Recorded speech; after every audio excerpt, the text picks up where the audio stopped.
Sheriff Rosie Rivera, and we just wanted to update the media and the public on what occurred today at our jail. We had a fire. About 10:35, we were notified of a fire on the roof. What we discovered was that there was a subcontractor up there doing some repair work on the HVAC system, and it created a spark that started a fire. We were noticing smoke in one of the units, and that's how we were made aware of the fire. Also, the contractor notified our jail employees. Also, from that moment, we notified South Salt Lake Fire, and they responded within a very short time frame. They were able to put the fire out. At this time, we don't have any injuries, except we do have the contractor did complain of an ankle injury, and he was taken to work med to have that ankle looked at. We don't know if it was related to the fire or later as he was running to tell someone. We just don't have any information on that, but he is going to be okay. As far as all of the prisoners that are in our facility, we don't have any injuries. We were able to move them very, very quickly. And I just want to clarify, we did say that we evacuated from those units to other units.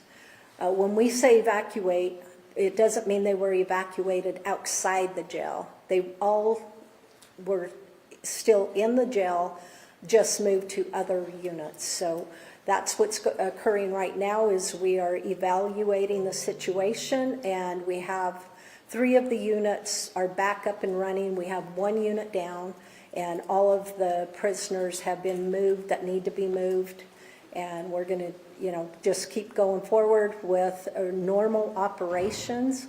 And, this was a big deal today, but the way it was handled, I'm very impressed, not just with my staff from the sheriff's office, but all of the fire departments that responded. We're very grateful for their services. They do amazing work, and it just makes me more confident in the processes that we have in place. We do have a standard operations plan that we put in place to move those prisoners from one unit to another, and it worked very well. And really the reason it works is because when you practice things like this, it helps you get better every time. We will be debriefing this entire situation and with the agencies that were involved so that we can take a look at our operations, if there's somewhere we can improve, or we also want to know what we did very well. That will be at a later date. The one impact that we saw to the community was really to the police community. Our booking was closed for about 2 hours, so officers that were bringing prisoners to jail were delayed a couple of hours. We did make notifications to all the police departments and our dispatch, and that is open now, so we don't have, it's just normal operations at the jail currently. So I will have the chief from South Salt Lake Fire speak, and then after that, Mayor Wilson wants to say a few words, and we'll open up to questions after they're finished. So, Chief, thank you for being here, and I'll let you introduce yourself. I'm Fire Chief Terry Addison with the South Salt Lake Fire Department. As Sheriff Rivera said, fire crews were dispatched. We received the call at 10:35, just shortly after her crews sent it out. The fire department responded, and they arrived. They found a fire on the roof. Now, this fire did not breach the structure. The structure is all secure. But we had found in the area of origin where the fire started was where the maintenance was being performed on the heating and ventilation unit. The fire was able to get between the membrane structure and reach some insulation, which was burning. The fire crews had to remove some of the insulation and the membrane in order to ensure that the fire did not continue to spread. As the sheriff said, no injuries. The fire department went through, they ventilated the structure to remove all smoke and any remnants of any hazardous vapors, gases, or fumes before employees and occupants were allowed back in that area. Well, thank you, Mayor Jenny Wilson, Salt Lake County, and you're well aware that the jail is a Salt Lake County facility. It's run by our sheriff, and we work collaboratively on a daily basis on the issues surrounding the jail, and appreciate the partnership. I'll tell you, as a mayor, when you get the phone call that there's an incident, wherever it may be, your heart races a little, and it did certainly this morning when I looked at the text from the sheriff. And within minutes, I was reassured that it looked very good, that we didn't have extensive harm to our inmates, which of course is always our first concern. We're concerned about the loss of life in any situation. I immediately learned through a call to the sheriff and a quick briefing that things were stable, and that of course South Salt Lake was on scene and responding and was receiving backup from other fire jurisdictions, which we appreciate as well. I'll tell you the amount of investment that we make at Salt Lake County and with our partners, our cities and other entities to train, to prepare, is what led to this incredible outcome today. It could have been much worse. It wasn't, because everyone responded quickly, appropriately, and frankly our communication was very strong. And I think that's really critical, especially when you look at multiple agencies responding. So I have the deepest thanks to the men and women who are serving South Salt Lake's fire department, and then of course the men and women who work in corrections, and for the sheriff for the excellent response. As the sheriff pointed out, it's always important that we debrief and see, first and foremost, stabilizing the situation, making sure that the jail will be restored and we can get the HVAC system repair up and running again. Those are important things to do. But we also need to take these moments to reflect on what we can do better. That, as she mentioned, that's going to happen in the days to come. But initial indications are that this was managed incredibly quickly, with no major injuries and very, very little impact to the operation. So again, thanks to all. Okay, we'll open it up for questions if any of you have any. And yeah, can you give a preliminary estimate on the damage, the cost estimate on the damage? It's really tough to tell because they are already starting to repair, but we don't know yet. It's probably going to be minimal compared to what we thought it would be, because it's contained to that one area. Now, there is some areas there's some water damage. Anytime you have a fire and you use water to put it out, there's a little bit of damage there as well. But as soon as we have a good estimate, we will release that information. Can you be a little more specific too on the impact to the inmates specifically? Well, there's always going to be an impact when you're incarcerated and you have trust in others to keep you safe. There's, that mental impact. But they're all doing very well.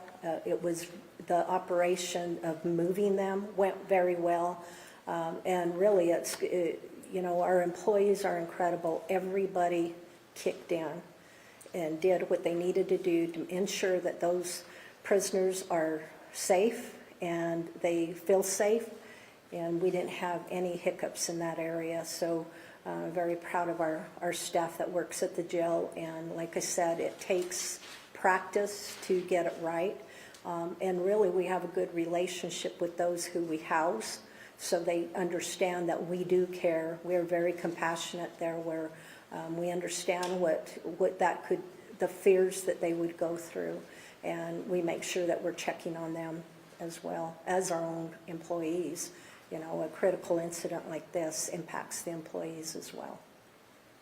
The damage to the HVAC system, is that going to impact how that works in there? Is there a timeline? Only to the one unit, but that unit's not, it'll be closed until it's up and running again. And fortunately, we had another unit to move those prisoners to, so nobody will be impacted by that unit being closed. And it'll give us the opportunity to get it up and running again, and we won't put anybody in there until it's safe. Will that impact your ability to take in any other inmates? We don't believe it will. And the inmates, they're able to stay in this jail, they won't have to be temporarily housed elsewhere? They will not. They'll be in the ADC, the Adult Detention Center. So.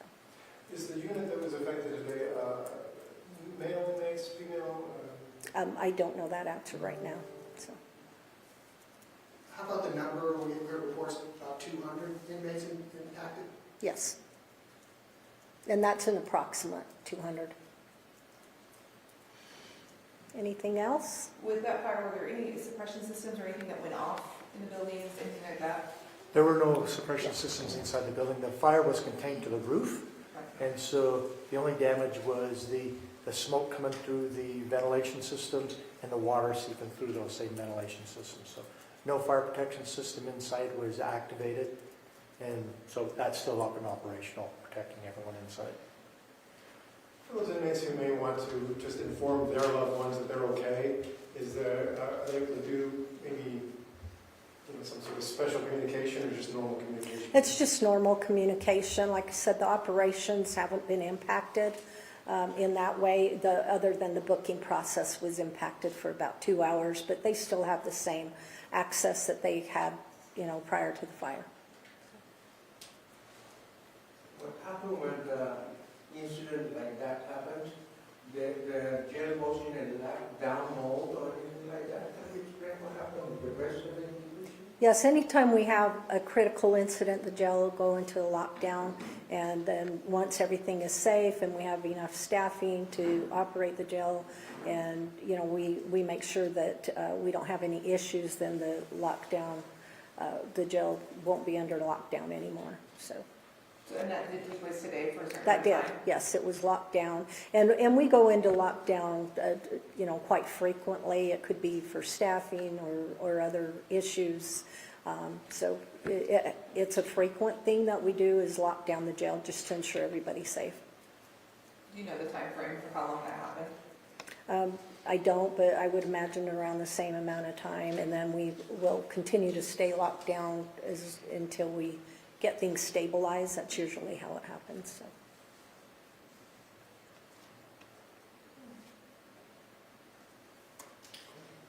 Anything else? Okay, last chance. All right, thank you. Thanks. Thank you, Mayor. Right, of course. Yeah. Thank you. Good to see you. You want some All more? right. And Chief, thank your teams for being